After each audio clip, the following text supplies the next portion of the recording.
প্ৰথম এটা আপডেট জানি লওক।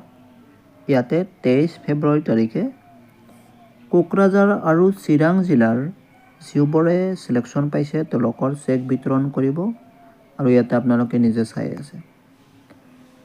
এতিয়া কথা হৈছে আপোনালোকে কিছুমানে কোৱেশ্চন কৰি আছে যে সঁচাকৈ সেকেন্ড লিষ্ট ওলাবনে নাই, বা কিছুমানে ভাবি লৈছে যে সেকেন্ড লিষ্ট নোলায়।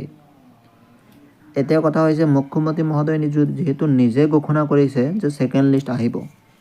আপোনালোকে নিশ্চয় শুনিছেই মুখ্যমন্ত্ৰী মহোদয়ে যি ঘোষণা কৰিছে, যে মুখ্যমন্ত্ৰী মহোদয়ে ঘোষণা কৰিছে যে যিবিলাকে সিলেকশ্যন নহ'ল তাৰ মাজৰে পৰাই এটা সেকেন্ড লিষ্ট অৰ্থাৎ এটা এডিশ্যনেল লিষ্ট প্ৰকাশ কৰা হ'ব। আৰু ইয়াতে আপোনালোকে চাইছে যে ইয়াতে প্ৰায় কিমানগৰাকী নতুনকৈ সিলেকশ্যন পাব। প্ৰায় ইয়াতে 20,000 জনে নতুনকৈ সিলেকশ্যন পাব। ইয়াতে CM ট্ৰিপল 2.0ত প্ৰায় আৰু 20,000 জনে সিলেকশ্যন পাব। কিন্তু ইয়াতে সিলেকশ্যনৰ ডেট বা কেতিয়া এই সিলেকশ্যন কৰিব, যিহেতু এই ডেটটো এতিয়ালৈকে যিহেতু দিয়া নাই, সেইকাৰণে মানে কনফাৰ্মলি ক'ব নোৱাৰোঁ যে মানে এইটো ডেটত প্ৰকাশ পাব বুলি, তেনেকুৱা কথা যিহেতু ক'ব নোৱাৰোঁ, যিহেতু অফিচিয়েলি যিহেতু প্ৰকাশ পোৱা নাই, সেইকাৰণে কৈছোঁ। কিন্তু কথাটো হৈছে যে আপোনালোকে নিশ্চয় আৰু 20,000 জনে আপোনালোকে নতুনকৈ ইয়াতে সিলেকশ্যন পাব।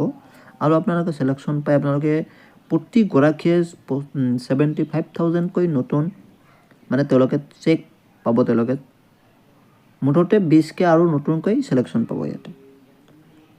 আৰু আপোনালোকে ভাবিছে যে কোন জিলাৰ কেতিয়া চেক বিতৰণ কৰিব, এইবিলাক যিবিলাকে সেকেন্ড লিষ্টত যিবিলাকে সিলেকশ্যন পাব, যিবিলাকৰ নাম আহিব, আপোনালোকে চিন্তা কৰিব নালাগে। আপোনালোকক ফোন কৰি বা হোৱাটছআপ গ্ৰুপত এড কৰি আপোনালোকক নিশ্চয় জনাই দিব।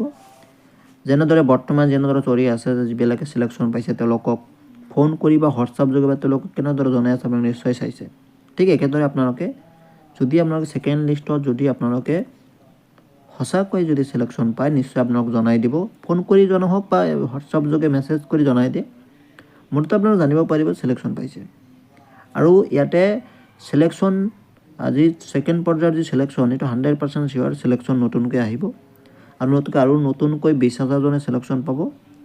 এই কথা যিহেতু মুখ্যমন্ত্ৰী মহোদয়ে ঘোষণাই কৰিছে, আপোনালোকে চাইছেই যে মুখ্যমন্ত্ৰী মহোদয়ে কৈছে যে আপোনাৰ যদি আৰু কোনোবাই ওচৰৰ বন্ধু বান্ধৱ যদি এতিয়ালৈকে সিলেকশ্যন পোৱা নাই, তেওঁলোকে নিশ্চয় সেকেন্ড লিষ্টত সিলেকশ্যন পাব বুলি মুখ্যমন্ত্ৰী মহোদয়ে কৈছেই।